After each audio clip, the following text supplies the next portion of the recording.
Audio article, We Need a Two-State Solution in Turkey. Written by Michael Rubin, Director of Policy Analysis at the Middle East Forum. Behind the logic of the Abraham Accords was recognition that the Palestinian leadership had no one to blame but itself for lack of statehood.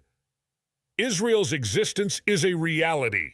Palestinian rejection of statehood offers dating back to 1947 convinced Arab leaders that the sacrifice they made by prioritizing the Palestinian cause was a bad bet. Here, 2008 was a key year. If Palestinian Chairman Mahmoud Abbas could reject Jerusalem, all of Gaza, and most of the West Bank with Israeli presence adjacent to the 1949 ceasefire lines offset by land swaps, then how could he be sincere? The outbreak of war between Israel and Gaza has shifted diplomatic attention away from broader peace to a narrow focus on Palestinian statehood. Less than 3 weeks after the Hamas attack on southern Israel, UN Secretary-General Antonio Guterres declared, Palestinians must see their legitimate aspirations for an independent state realized. Turkish President Recep Tayyip Erdogan has taken the lead on advocacy for Palestinian statehood. It is unclear whether Erdogan is sincere about a two-state solution, or rather, if he simply seeks Israel's destruction. Whereas Turkey was the first Muslim state to recognize Israel, today Erdogan competes with Iranian Supreme Leader Ali Khamenei to lead the rejectionist bloc.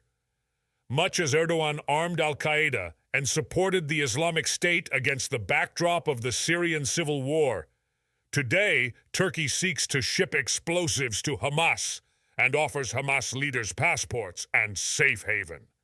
Diplomatically, Erdogan has gone on the offensive to toss aside Palestinian commitments under the Oslo Accords, to both negotiate statehood and forswear terrorism.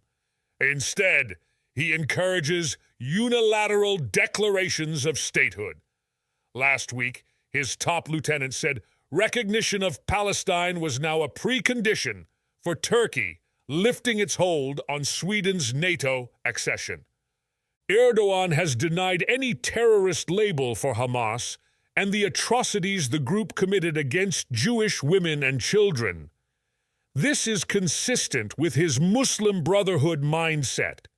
After the International Criminal Court indicted Sudanese President Omar al-Bashir for genocide in Darfur, Erdogan explained his red carpet welcome in Ankara. It's not possible for a Muslim to commit genocide. Erdogan, however, seeks to be judge and jury on what Islam is. His interpretations leave no room for dissent. Moderation and mysticism fall outside the bounds of permissible belief. This is why he hates theologian Fethullah Gulen. Gulen interprets Islam through the lens of Anatolian Sufism rather than Muslim Brotherhood stridency. To Erdogan, the Kurds share this original sin. Turkish regime rhetoric depicts Kurds as apostates for rejecting. Erdogan's stridency and his interweaving of Turkish nationalism with Sunni extremism. While Erdogan hurls polemics at Israel, he ignores his own hypocrisy. The Turkish army has murdered far more Kurds than the Israel Defense Forces have killed Palestinians. For every attack launched by Kurds across the Turkish frontier, there have been several hundred Turkish airstrikes on Kurdish farms, villages, and towns in Syria and Iraq. In practice, the Turkish military does not differentiate between schoolgirls, farmers, or Yazidi returnees on one hand and armed fighters on the other.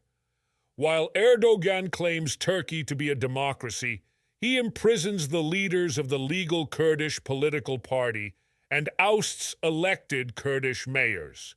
The reality is that Erdogan reversed the reconciliation that Turkish presidents like Turgut Özal took to end decades of systematic racism against Kurds. There is no do-over. Kurds sought negotiations, and Erdogan betrayed them. They can never trust Turkey again. So, is peace possible inside Turkey? Absolutely. But it will not come upon the backs of Turkish soldiers, or as Erdogan calls them, the army of Muhammad, but rather upon the partition of Turkey. There is an irony that while the Kurdistan Workers' Party, PKK, dropped its separatism in favor of federalism, Erdogan today drives Turkish Kurds in the opposite direction. Erdogan is right about a two-state solution, but he is blind to the states. It is time to create a Kurdistan Authority to negotiate the divorce. It should elect leaders, forswear terrorism, and recognize Turkey's right to exist. Ultimately, the future is clear. A Kurdish state with Diyarbakir as its eternal capital. Erdogan cannot object, for through his actions, he has already endorsed the precedent. Michael Rubin is Director of Policy Analysis at the Middle East Forum.